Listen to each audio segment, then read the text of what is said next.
ఓం శ్రీ గురుభ్యో నమ. శ్రీ మహాగణాధిపతయ నమ. శ్రీమాత్రే నమ. రథసప్తమి చాలా విశిష్టమైన విచిత్రమైన మనకు ఆశ్చర్యం కలిగించేటటువంటి పండగ. మిగిలినటువంటి పండగలన్నిట్లో ఏ దైవాన్ని అర్చించినా ఆ దైవం మనకేం కంటికి కనపడ్డు. ఆ దైవం యొక్క మూర్తిని మన ఇంట్లో పెట్టుకుంటాం. అంటే కృష్ణాష్టమి అంటే కృష్ణుడి విగ్రహం, శ్రీరామనవమి అంటే రాముడి విగ్రహం, వీటికే పూజ చేస్తాం. రథసప్తమి నాడు ప్రత్యక్ష దైవంగా పరిగణించబడేటటువంటి సూర్యుడిని నేరుగా కంటితో చూస్తూ ఆరాధన చేస్తాం. సూర్యుడిని ఆరాధించే నాడు సూర్య సప్తమి అనకుండా రథసప్తమి అంటున్నాం. అంటే సప్తమి సూర్యుడికి సంబంధించినటువంటి తిథి. 7 సంఖ్య ఆయనకి ప్రధానం. ఆయన ఆవిర్భవించింది సప్తమి నాడు. ఆయనకున్నటువంటి గుర్రాలు 7, ఆయనకున్నటువంటి కిరణాలు 7. నిజానికి కిరణాలు గుర్రాలు ఒకటిగానే చెప్పుకుంటూ ఉండాలి. సప్త సంఖ్య ఆయనకి ప్రధానమైంది కనుక సూర్యుడి జన్మదినంగా కూడా చెప్తారు. కానీ సూర్యుడి యొక్క రథం, సూర్యుడు ప్రయాణం చేసే రథం, దాని మార్గం మారినటువంటి రోజు రథసప్తమి. అప్పటి వరకు సూర్య రథం దక్షిణం వైపుకు అలా వెడుతూ ఉంటుంది. ఈ రోజు నుండి సూర్య రథం దక్షిణ దిక్కు నుండి ఇలా ఉత్తరం వైపుకు ప్రయాణం చేయడం ప్రారంభిస్తుంది. రథం యొక్క దారి మళ్ళినటువంటి రోజు రథసప్తమి.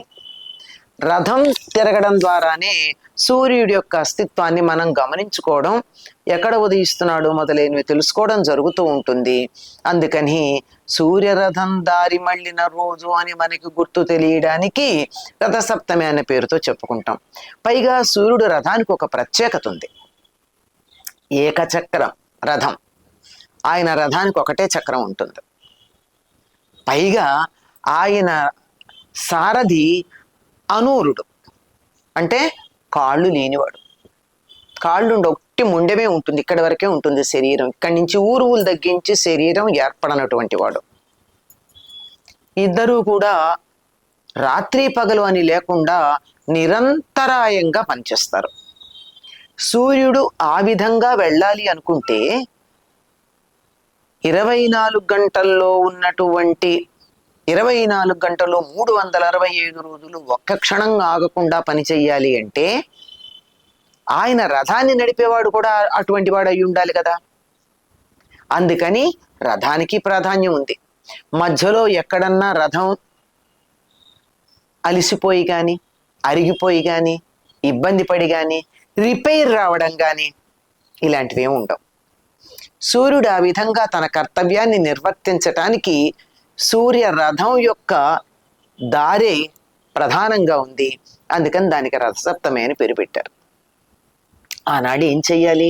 సూర్య ఆరాధన చెయ్యాలన్నారు.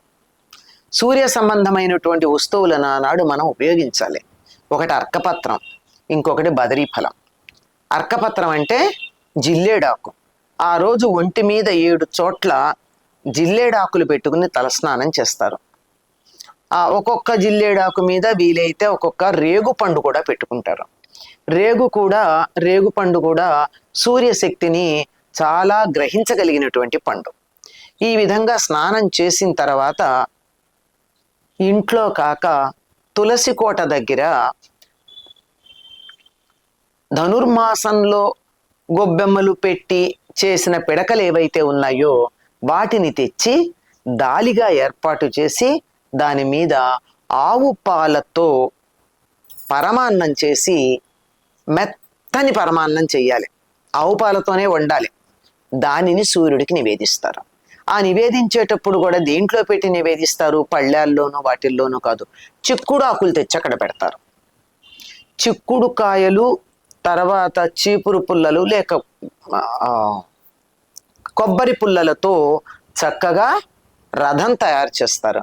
అంటే 2 చిక్కుడు కాయలు ఇట్లా పెట్టి ఆ రెండింటిని కలుపుతూ 2 పుల్లలు పెడితే ఇలా ఒక చదరం ఏర్పడుతుంది. అలాంటి చదరాలు ఒకదాని మీద ఒకటి 7 పెట్టి వాటి మీద ఈ చిక్కుడాకులు పెట్టి ఆ చిక్కుడాకుల్లో ఉండే 3 ఆకులు ఉంటాయి కదా, 3 ఆకుల్లోనూ కూడా ఈ వండినటువంటి పరమాన్నం పెట్టి సూర్యుడికి నివేదన చేయడం ఉంటుంది. ఆయనకి ఇష్టమైనటువంటి రంగు ఎరుపు మందార పూలు, అలాగే చందనం కూడా రక్త చందనంతో ఆయన అర్చించి ఛాయ పద్మిని సమేత సంజ్ఞ, ఛాయ పద్మిని సంజ్ఞ సమేత సూర్యనారాయణుణ్ణి ఆనాడు ఆరాధించి ఆ పరమాన్నం స్వామికి నివేదన చేసి, ఆయనకి పళ్ళు ఉండవుట, అందుకని మెత్తగా చేయాలట పరమాన్నం, నవలకుండా మింగడానికి. అలా చేసి నివేదన చేస్తారు. ఇది ఆనాడు చేసేది. ఆనాడెవరూ కూడా తరిగిన పదార్థాలు తినరు, వీలైతే దేన్ని చేత్తో తరగరు. అలా ఉండి ఆ రోజు ఉపవాసం ఉంటారు. అంటే ఈ ప్రసాదం తింటారు, మళ్ళీ రాత్రికేమీ తినరు. ఆ విధంగా చేస్తే ఆరోగ్యం బాగుంటుంది అని చెప్తారు. ఆరోగ్యం భాస్కరాదిచ్చేతనే. కనుక ఈ విధంగా చక్కగా రథసప్తమిని నిర్వర్తించుకుని అందరం ఆయురారోగ్యాలతో ఉండాలని ఆ భాస్కరుణ్ణే ప్రార్థిద్దాం. స్వస్తి.